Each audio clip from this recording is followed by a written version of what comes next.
Hey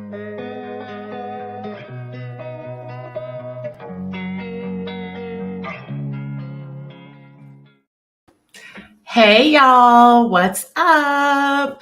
So we're going to do something a little bit different today, and I'm super excited about it, and I'm thinking I'm going to turn this into a thing. So I had a friend email me, and she had a question. So I'm going to read what she said on her email, and then I'm going to answer her question, at least in the way that I see it, right? And so I think I'm going to start a new thing called like Ask a Minister or Question and Discovery or something like that, because it's such a good question. And honestly, I'm not going to lie, she asked me this like almost a week ago, and I've just been kind of like pondering it because it's such a good question. So here's her question. She said she went to a Science and Mind Center that is unaffiliated with Centers for Spiritual Living, Centers for Spiritual Living, my goodness. And she said, yesterday's message was about surrender. I immediately hated that everything that was being said, but instead of going, oh, well, I asked why. If we truly believe in oneness, then what do I have to surrender to? Who am I to become that I am not already? It had a very fundamentalist vibe that spirit tempers us by making us surrender to it, kind of patriarchal. Then I felt that it also had a dash of victim blaming. Is your life shit? Well, you just need to surrender. Like it's all your fault. If you just give up your ego, everything will be all right.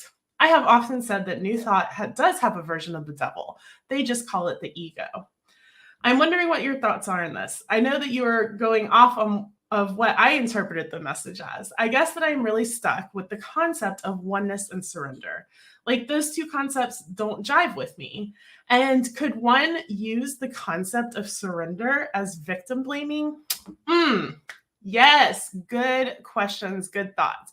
First and foremost, I want to just round of applause because I love that you hated this message. I remember, when I first got into spiritual stuff and when I was first seeking, not that this person's a newbie at all, but I remember that I was just taking everything in and I would hear stuff and I wouldn't know. I wouldn't know if I believed it or agreed with it. I would just take it in, take it in, take it in because I didn't know enough to really say yes, that works. No, that doesn't work. And I remember the first time that I was like, no, I do not agree with that. I do not believe that. And I was so proud of myself because it means that I had done enough work to actually have built a foundation of what my own spirituality looks like. So yes, way to hate a message. And I know that I have said stuff that people were like, no, that's good. We should all be filtering everything through. Does this actually work for me? Now, I'm going to kind of start at the end. I absolutely believe that this idea of surrender and ego and all of this stuff can 100% be used to victim blame and to metaphysical malpractice. Well, what was in your consciousness? You were obviously speaking from your ego and not the divine, right? I've heard all kinds of stuff like that before. And no, none of that works. Don't do that, right? But this surrender is such an interesting topic. And this idea of surrender and oneness, I think for me, and this is just me personally, right? For me, surrender is a really powerful divine concept because it's not that I'm surrendering to something outside of myself, or even that there's something that I need to be better at, or that I need to let go of to be fully myself. But instead, to me, surrender is this idea of sometimes I just clench so flipping hard. I just clench to something, whether I know it's good for me or I know it's bad for me. I get so wrapped up in how things are going to look and how things are going to work out. And so to me, this idea of surrender feels like a giant exhale where it's okay, I'm going to unclench and I'm going to surrender to the flow of life. I am going to surrender to the fact that I don't know it all. Like, yes, I am totally divine. I am totally human, and I don't know it all.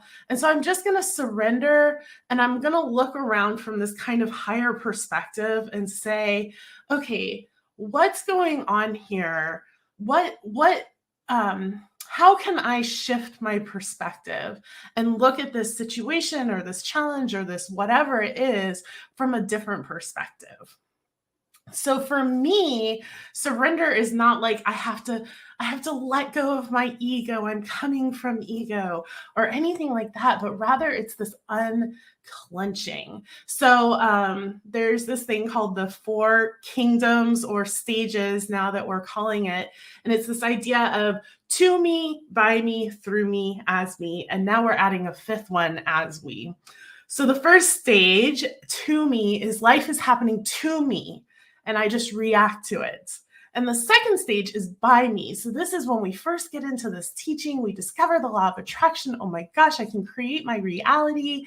And all of a sudden we're focusing really hard. Everything in our lives has to happen by my hand. And it's a lot of work to sort of manifest and demonstrate in that way. And so eventually, hopefully, the goal for us is to move into this through me, as me, these stages 3 and 4, and then eventually as we, to see the kingdom or the community that we are together. But we're moving from this by my hand, I have to think the right thoughts and feel the right way and all of that. And instead I unclench and just go, life is happening through me. I am the divine. Life is happening as me.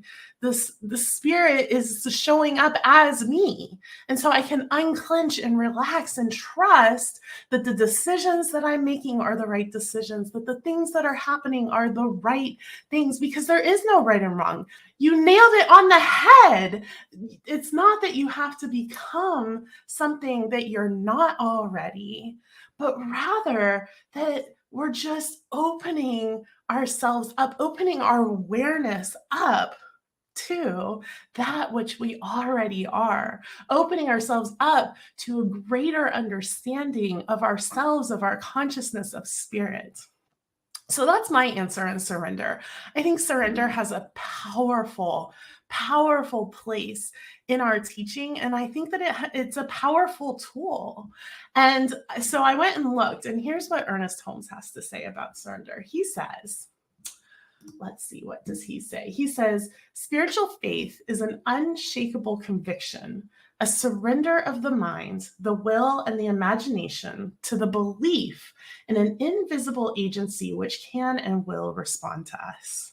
And so what I think he is saying here is that same thing. I no longer have to force the world to be the way that I think it should be, but instead I can just relax and surrender to life, surrender to myself, surrender to this amazing experience of being human. How powerful and profound is that?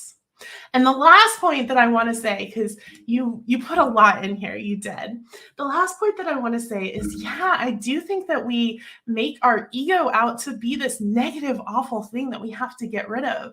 But the ego is just a tool. The ego is super necessary. The ego is the thing that keeps me from walking off a cliff or walking out into traffic or touching the hot stove. It's that thing that supports me in being alive and staying connected to this body, to this experience, to the people around me. There's nothing wrong or bad to the ego, and we most certainly don't have to surrender our ego for some higher version of ourselves, but rather we are just surrendering to life. So I hope this helps. Definitely don't surrender to some patriarchal Father God out there. And I love you all. I hope that this cleared it up for you. Put your thoughts in the chat. What does surrender mean to you? Love you.